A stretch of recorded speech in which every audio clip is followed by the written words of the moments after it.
ارباز رات دیر گئے کلب سے خوشی خوشی گھر واپس لوٹا تھا۔ اس کا دل ہلکا تھا اور ذہن میں صرف زہرا کا خیال تھا کہ وہ کل اپنے باپ کو ساتھ لے کر اس کے گھر جائے گا۔ گھر میں قدم رکھتی اس کی نظر سائڈ ٹیبل پر چارجنگ پر لگے اپنے فون پر پڑی۔ اس نے جلدی سے فون چارجر سے اتارا اور آن کرتے زہرا کا نمبر ڈائل کیا، پر آگے سے سست اور بے روح سے ریکارڈ شدہ آواز آئی: آپ کا مطلوبہ نمبر فی الوقت بند ہے، برائے مہربانی کچھ دیر بعد کوشش کریں۔ ارباز کے ماتھے پر ہلکے سے بل پڑے۔ اس نے سوچا شاید زہرا کے فون کی بیٹری ختم ہو گئی ہوگی یا وہ سو گئی ہوگی۔ اس نے تسلی کے لیے واٹس ایپ کھولا اور میسج ٹائپ کرنے لگا: زہرا میں گھر پہنچ گئی ہوں، بابا سے بات ہو گئی ہے، ہم کل تمہارے گھر آ رہے ہیں، تم بالکل پریشان مت ہونا۔ پر میسج بھیجتے صرف ایک سگنل ٹک آیا۔ ارباز نے چند لمحے اسکرین کو تکا، پھر فون سائڈ پر رکھ کر بیڈ پر لیٹ گیا، پر اس کا دل کسی نامعلوم خدشے کے تحت عجیب سی بے چینی سے دھڑک رہا تھا۔ اگلے دن دوپہر کے وقت گھر میں عجیب سی بھوجل خاموشی چھائی ہوئی تھی۔ زرینہ بیگم عصر کے وقت ہونے والی نکاح کی تیاری میں مصروف تھیں اور درختہ کچن میں مہمانوں کے لیے سامان درست کر رہی تھی۔ مولوی شمس الدین باہر مسجد اور محلے کے لوگوں سے نکاح کی مبارکباد قبول کر رہے تھے۔ زہرا اپنے کمرے میں دروازہ اندر سے بند کیے بیٹھی تھی۔ اس کا دل سینے میں خوف اور اضطراب سے دھڑک رہا تھا۔ اس نے الماری سے اپنا سادہ سا برقع نکالا اور جلدی سے پہن لیا۔ اس نے دل ہی دل میں خود کو تسلی دی کہ وہ ہمیشہ کے لیے نہیں بھاگ رہی، بس عصر کا وقت گزار کر ارباز کو ساتھ لے کر واپس آئے گی تاکہ ابا مجبور ہو جائے۔ اس نے دبے قدموں کمرے کا دروازہ کھولا اور باہر جھانکا۔ صحن بالکل خالی تھا۔ زرینہ بیگم کی آواز کچن سے آ رہی تھی جہاں وہ درختہ سے بات کر رہی تھی۔ زہرا نے گہرا سانس لیا، اپنے برقعے کا نقاب درست کیا اور دل پر ہاتھ رکھے مرکزی دروازے کی طرف بڑھی۔ چپکے سے کنڈی کھولی اور بغیر کوئی آہٹ کیے باہر گلی میں نکل گئی۔ گلی میں چند بچے کھیل رہے تھے، پر کسی نے اس پر دھیان نہیں دیا۔ زہرا نے تیزی سے قدم بڑھائے اور مرکزی سڑک پر آ کر ایک رکشہ روکا۔ رکشے میں بیٹھتی اس کے ہاتھ پاؤں برف کی طرح ٹھنڈے پڑنے لگے اور سانس پھولنے لگی۔ باجی کہاں جانا ہے؟ رکشے والے نے پوچھا۔ زہرا نے کانپتی آواز میں وہی ایڈریس بتایا جو شہریار نے ارباز کا فون استعمال کر کے اسے میسج پر بھیجا تھا۔ رکشہ منزل کی طرف بڑھنے لگا۔ ارباز، زہرا نے باہر دیکھتے آنکھوں میں تیرتے آنسو صاف کیے اور دل ہی دل میں ارباز کا نام دہرانے لگی۔ وہ سوچ رہی تھی کہ ارباز وہاں اس کا منتظر ہوگا۔ وہ اس بات سے بالکل بے خبر تھی کہ وہ ارباز کے پاس نہیں بلکہ شہریار کے بچھائے ہوئے دامن فریب میں خود اپنے قدموں سے چل کر جا رہی تھی۔ رکشہ ایک سنسان سڑک کے کنارے آ کر رکا۔ سامنے وہی کیفے تھا جس کا ایڈریس اسے میسج پر بھیجا گیا تھا۔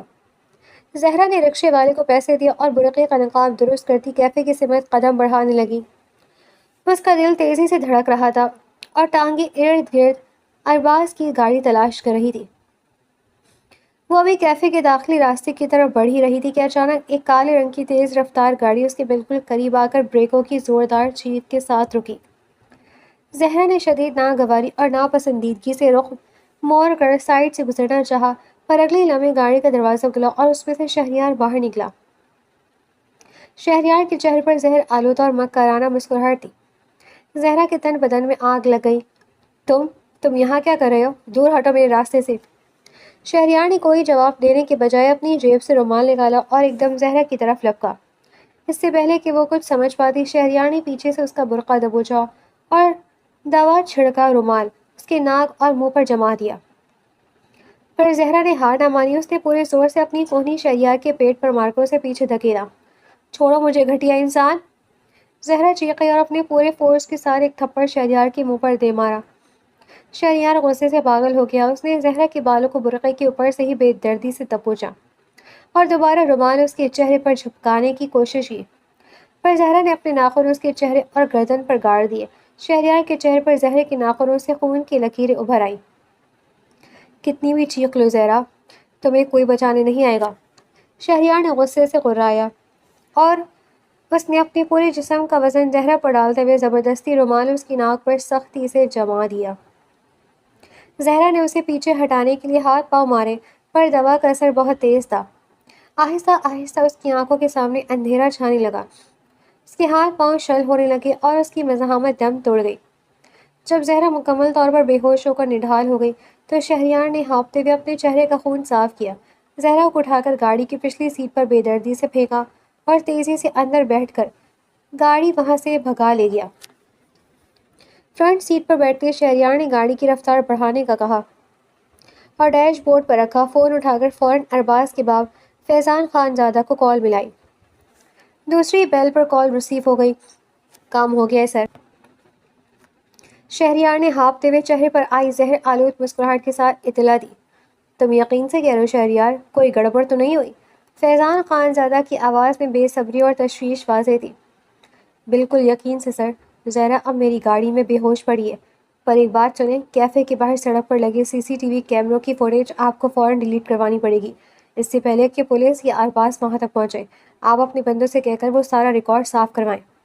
شہریار نے دانت پیس کر اپنے گال پر ناخنوں کے زخم کو چھوتے ہوئے کہا۔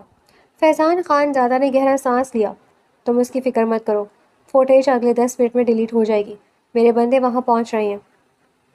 تسلی ملنے پر شہریار کے چہرے پر شیطانی اطمینان پھیل گیا۔ اس نے ڈرائیونگ مرر سے پچھلی سیٹ پر بے سود پڑی زہرا کو دیکھا۔ بس پھر آپ بھی بالکل بے فکر ہیں سر، اب ارباز کو زہرا پوری دنیا میں کہیں نہیں ملے گی۔ شہریار پچھلی سیٹ پر بے سود پڑی زہرا کو آئینے میں دیکھتے ہوئے مسلسل زہر اگل رہا تھا۔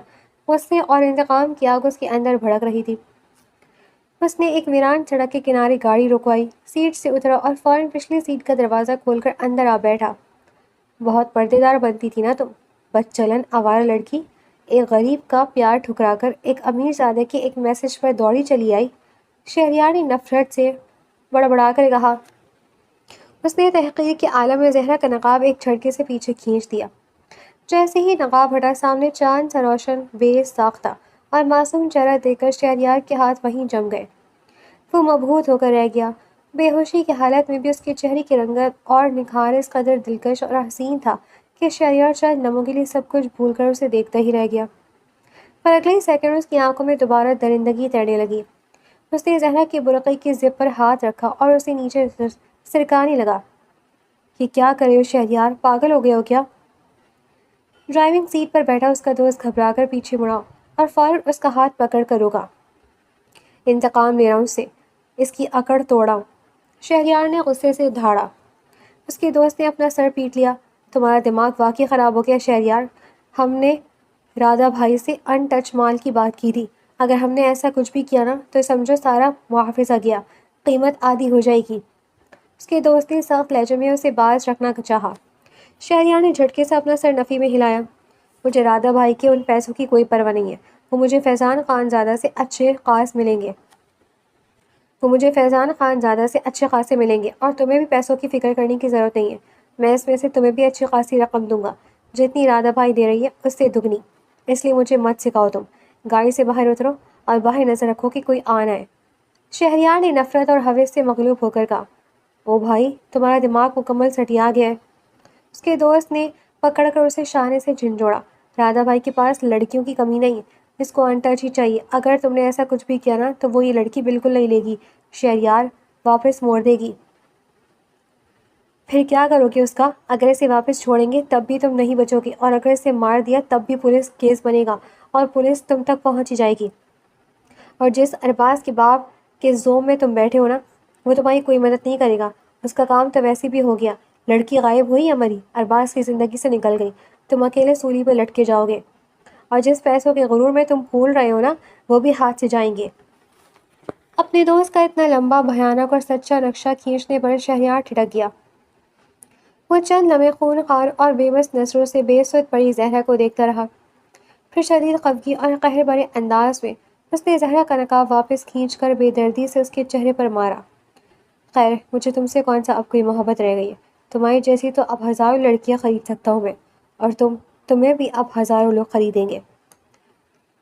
شیطانی اور حقارت آمیز مسکراہٹ کے ساتھ کہتے ہوئے وہ گاڑی کی پچھلی سیٹ سے نیچے اترا اور نفرت سے بھری ایک آخری نظر پلٹ کر زہرا پر ڈالی، پھر دروازہ دھماکے سے بند کر کے آگے ڈرائیونگ سیٹ پر آ بیٹھا۔ بدذات لڑکی، تمہاری خوبصورتی اور یہ غرور مٹی میں مل جائے گا۔ شہریار نے دل پر پھتہ رکھتے ہوئے زہرا کو مزید تحقیر آمیز القابات سے نوازا اور غصے سے پچھلا دروازہ دھماکے سے بند کر کے واپس ڈرائیونگ سیٹ پر آ بیٹھا۔ اس نے گاڑی کا ایکسیلیٹر زور سے دبایا۔ گاڑی ہوا سے باتیں کرتی ہوئی سڑک پر دوڑنے لگی تھی، اور اگلے 2 گھنٹوں کے اندر اندر وہ شہر کی حدود سے بہت دور ایک نامعلوم منزل کی طرف نکل چکی تھی۔ عصر کی اذان کی آواز گونجتے ہی مولوی شمس الدین گھر کے اندر داخل ہوئے۔ ان کے چہرے پر اب وہ غصہ نہیں تھا بلکہ ایک باپ کی جلی ہوئی ممتا اور فکر کی پرچھائیاں تھیں۔ انہوں نے دروازے کے پاس جوتے اتارے اور صحن میں کھڑی درختہ کی طرف دیکھا۔ درختہ بیٹا، جاؤ زہرا کو کمرے سے بلا کر لاؤ، آدھے گھنٹے میں بارات والے پہنچ جائیں گے، نکاح کا وقت ہو رہا ہے۔ میں خود ایک بار اس سے بات کروں گا، مجھے پورا یقین ہے وہ میری بات سمجھ جائے گی۔ بہت معصوم ہے میری بیٹی، بس تھوڑی بھٹک گئی ہے۔ ایسا تو جوان بچوں کے ساتھ ہو ہی جاتا ہے نا، یونیورسٹی میں غلط اور خراب لڑکیوں کی صحبت میں بیٹھ گئی ہوگی۔ آج کل کی لڑکیاں ویسے بھی بہت بگڑی ہوئی اور گمراہ ہیں۔ مولوی شمس الدین اپنی ہی بات کی نفی کرتے ہوئے بیٹی کے حق میں صفائیاں دے رہے تھے کہ پاس کھڑی زرینہ بیگم کا ضبط آخری حدود کو چھوڑ کر ٹوٹ گیا۔ بس کر دیں مولوی صاحب، خدا کا خوف کریں۔ زرینہ بیگم کی آواز غصے اور دکھ کی شدت سے کانپ اٹھی۔ اب تو دوسروں کی لڑکیوں اور ان کی تربیت پر بولنا چھوڑ دیں آپ۔ دیکھ لیں اب آپ کی اپنی لاڈلی فرما بدار بیٹی نے کیا کارنامہ سر انجام دیا ہے۔ مولوی شمس الدین نے تڑپ کر اپنی بیوی کو دیکھا۔ زرینہ تم یہ کیا بول رہی ہو؟ میں سچ بول رہی ہوں۔ دن رات دوسروں کی بیٹیوں کو ممبر پر بیٹھ کر جج کرتے تھے نا آپ، آج دیکھ لیں اپنا گھر۔ وہ روتے ہوئے پھٹ پڑی۔ درختہ نے خاموشی سے ماں باپ کو دیکھا اور پھر زہرا کی کمرے کی طرف بڑھ گئی۔ اس کا دل اندر سے ہولناک اندیشوں سے گھرا ہوا تھا۔ اس نے دروازے پر دستک دی۔ زہرا آپی، ابا بلا رہے ہیں۔ داخلے پر کوئی جواب نہ ملا۔ درختہ نے ہینڈل گھمایا تو دروازہ بغیر کسی رکاوٹ کے کھلتا چلا گیا۔ کمرہ بالکل خالی اور ویران تھا۔ الماری کا دروازہ کھلا تھا۔ درختہ ہڑبڑا کر آگے بڑھی۔ الماری کے اندر زہرا کے روزمرہ کے کپڑے بکھرے پڑے تھے اور الماری سے اس کا برقع غائب تھا۔ درختہ کے پاؤں تلے سے زمین نکل گئی۔ وہ بدحواس ہو کر باہر صحن کی طرف بھاگی۔ امی ابا، زہرا آپی کمرے میں نہیں ہے۔ کیا مطلب نہیں ہے؟ کہاں جائے گی وہ؟ مولوی شمس الدین کا رنگ یکدم فق ہو گیا۔ وہ تیزی سے زہرا کے کمرے میں گھسے۔ انہوں نے الماری، واش روم، یہاں تک کہ بیڈ کے نیچے بھی دیکھا پر وہاں زہرا کا نام و نشان تک نہیں تھا۔ وہ بھاگ گئی ابا، اس کا برقع اور جوتے بھی نہیں ہیں یہاں۔ درختہ نے کانپتی آواز میں سچائی کا بم پھوڑا۔ یہ سنتے ہی مولوی شمس الدین کو لگا جیسے ان کے سر پر پورا گھر آن گرا ہو۔ ان کی آنکھوں کے سامنے اندھیرا چھا گیا۔ وہ اپنے سینے پر ہاتھ رکھے لڑکھڑا کر بیڈ کے کنارے بیٹھ گئے۔ زرینہ بیگم سر پکڑ کر فرش پر بیٹھ کر زار و قطار رونے لگی، جبکہ مولوی صاحب پھر اٹھے۔ مولوی شمس الدین بدحواسی کے حالت میں پورے گھر میں زہرا کو ڈھونڈنے لگے۔ صحن، چھت، اسٹور روم، ہر کونے میں آوازیں دیتے رہے لیکن ہر طرف سے ویرانی تھی۔ ان کی سانس پھول چکی تھی، چہرہ زرد پڑ چکا تھا اور ٹانگیں کانپ رہی تھی۔ جس باپ کا غرور اور مان ٹوٹا ہو اس کی حالت لمحوں میں بوڑھے سے بھی بدتر ہو جاتی ہے۔ درختہ نے اپنے باپ کو یوں بکھرتے اور تڑپتے دیکھا تو بھاگ کر اپنے باپ کے کمرے کی طرف گئی اور دراز میں سے رکھا زہرا کا ضبط شدہ موبائل اٹھا لائی۔ ابا، زہرا آپی کا موبائل کھول کر دیکھیں، شاید اس میں سے کچھ پتہ چل جائے، کوئی میسج یا نمبر مل جائے، درختہ نے ہانپتے ہوئے کہا۔ مولوی شمس الدین کے کپکپاتے ہاتھوں نے فون پکڑا پر ان کی نظر دھندلا چکی تھی۔ درختہ نے فوراً اپنے والد کے ہاتھ سے فون لیا، اس کا لاک کھولا اور واٹس ایپ میں گئی۔ سب سے اوپر اریبہ ارباز کے نام سے چیٹ موجود تھی، لیکن جب درختہ نے چیٹ کھولی تو وہاں سے تو سارے میسیجز زہر نے ڈیلیٹ کر دیے تھے، لیکن آخری میسیجز اور کال اسی نمبر سے مسلسل آ رہی تھی۔ درختہ نے بغیر ایک لمحہ ضائع کیے فوراً سے اس نمبر پر کال ملا دی۔ پیچھے کھڑے مولوی شمس الدین کا ضبط بالکل ختم ہو چکا تھا۔ وہ سینے پر ہاتھ رکھ کے بے بسی سے چلائے، اس بدبخت سے کہو کہ میری زہرا کو فوراً واپس لائے ورنہ میری عزت کا جنازہ نکل جائے گا، پورے محلے اور خاندان میں منہ دکھانے کے قابل نہیں رہیں گے ہم، اسے کہو خدا کا خوف کرے۔ فون پر بیل جانے لگی تھی اور درختہ دھڑکتے دل کے ساتھ کال ریسیو ہونے کا انتظار کرنے لگی۔ درختہ نے فون کان سے لگایا تو دوسری ہی بیل پر ارباز نے فوراً کال ریسیو کر لی۔ وہ رات سے زہرا ہی کی طرف سے بے چین تھا۔ زہرا، کہاں تمہارا نمبر کیوں بند تھا؟ ارباز کی پریشان حال آواز ابھری۔ ارباز، میں زہرا کی بہن درختہ بول رہی ہوں۔ درختہ کی آواز غصے اور روحان سے کانپ رہی تھی۔ خدا کے لیے میری بہن کو واپس بھیج دو، تم نے اسے جہاں بھی چھپا رکھا ہے اسے فوراً گھر چھوڑو، ہمارے گھر بارات آنے والی ہے، تم کیوں ہماری عزت کا جنازہ نکال رہے ہو؟ کیا؟ ارباز ششدر رہ گیا۔ آپ کیا بول رہی ہیں درختہ؟ زہرا کہاں ہے؟ میں نے اسے کہاں چھپایا؟ میری تو کل رات سے اس سے کوئی بات ہی نہیں ہوئی، جھوٹ مت بولو ارباز، درختہ چیخی۔